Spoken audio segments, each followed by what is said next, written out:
Did of course make the French papers, but what's really making the front pages so far is actually Germany and that vote yesterday in the German parliament. Absolutely, it's getting a warm welcome here in France. We're going to start by looking at Les Echos, the business paper that says that Germany makes a decisive move in the battle for the euro. And so French people are saying that this is a good news that the German lawmakers decided to shore up the European financial stability facility. And they point out that this is that though lawmakers are patting themselves on the back, it's a different story for taxpayers. Les Echos points out that according to a German poll, only 19% of people supported this bill. And according to another poll, only 18% of German people are ready to personally contribute to a Greek bailout. Now, according to Les Echos, this is proof of a widening gap between the elite and the broader population. Now, that vote in the German parliament is also on the front page of Le Figaro, which says that Germany gives a green light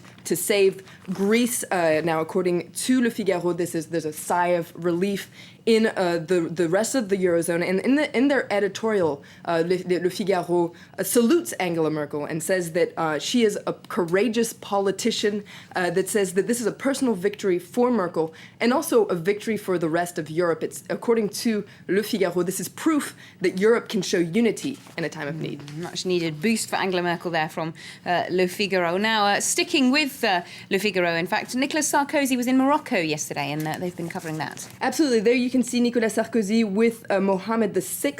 He was there to launch work on a high-speed rail network in Morocco. Now, it's a 350-kilometer project that's going to link Tangiers to Casablanca in the south via Rabat. Now, Le Monde takes a look at this high-speed rail network, which is going to be based on France's TGV, and it says that it looks at how France is basically what's France's position in the wider Arab world after the Arab Spring. And according to Le Monde, France is saying that they support the streets when people are calling for freedom, and yet France is hailing the Moroccan model. And according to the Élysée, the protest movement in Morocco has pretty much died down. So that basically can explain why France, is supporting Morocco. But Le Monde points out that this high-speed rail network is also drawing a lot of criticism for its cost, but also because it means a heavier French presence in Morocco.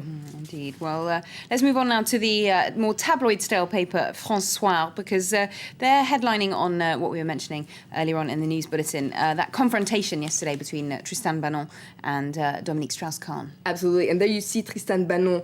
She gave an interview to TF1 TV yesterday, and there's a photo from that interview. DSK n'a pas osé me regarder. DSK, Dominique Strauss-Kahn, didn't dare look at me. Now, Le Figaro also comes back on the 2.5-hour confrontation. Both of them stuck to their versions. We've been following it in the news broadcast this morning. Tristan Banon saying Dominique Strauss-Kahn tried to rape her.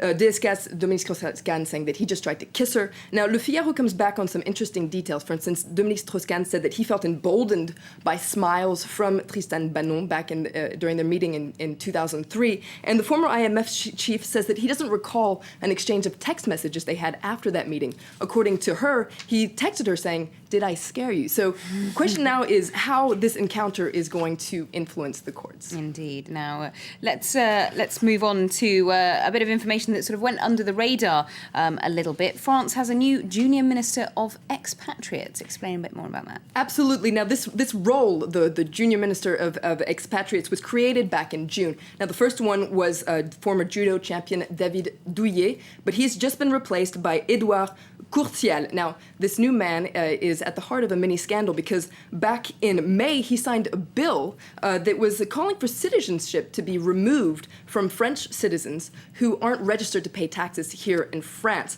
Now, so that would concern people such as French rocker Johnny Hallyday. Now, this has sparked somewhat of a scandal, and the senator that represents French citizens abroad has asked for him to apologize. Okay, we'll have to see how that all ends up. Thank you very much indeed, France, for that roundup of all today's French newspapers. That's just about it for the press review.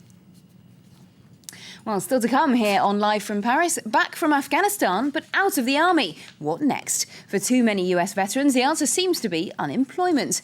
Our correspondent Philip Crowther has been meeting some of them and finding out how the US Jobs Act proposes to help them out.